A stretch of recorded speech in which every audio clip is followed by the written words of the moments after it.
Yo, in ancient Phoenicia, pagan parents had their infants and toddlers thrown into a hollowed metal statue representing Baal Moloch to be burned alive in its fiery cauldron. In ancient Rome, pagan parents disposed of unwanted infants into the wilderness to die from dehydration, freezing, starvation, or being eaten by wild animals. Subsequent generations until today find such things abhorrent, having a higher standard of conduct by parents towards their children. So, while condemning the destruction of completely innocent offspring, ancient Israelite parents proscribed a necessary reason: the death penalty for disobedience. Deuteronomy 21:18-21.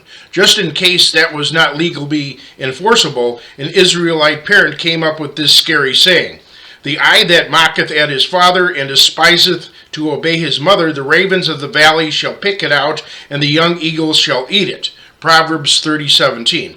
So according to that, such birds have the supernatural ability to detect such defiance, like the comic book heroes Ghost Rider or Spider-Man.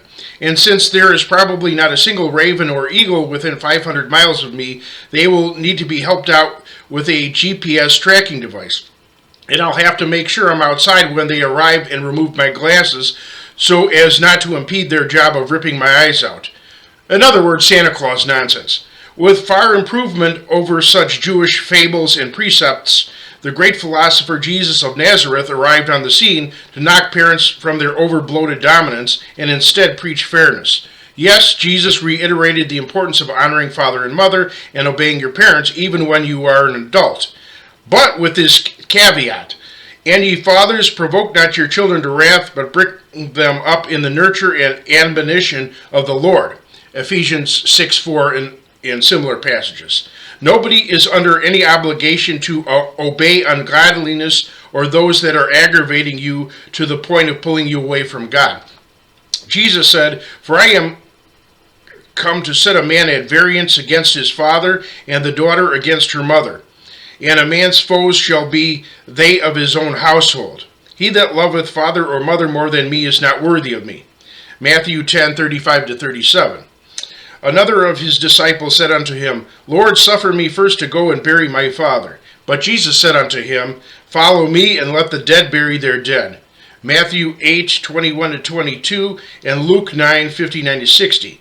There is great prejudice in favor of parents against adult non-parents, simply because parents are in the great majority, which most bigotry is founded upon, majority rule. Yet reproducing is no achievement whatsoever.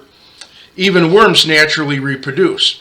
Any blessing from God that may have been associated with having children is completely obsolete under the new covenant. In fact, Christianity elevated non-parents above parents. 1 Corinthians 7:32-33. Though referring to marrieds versus singles, back then all couples had children if possible, and single parents were almost unheard of. One day, a daughter confided to her mother the torment of her temptation to suicide. Her mother went into a tirade. "You are demented. You are worthless. You can't even kill yourself. Try it." And opened the apartment high-rise window. The daughter jumped out the window to her death.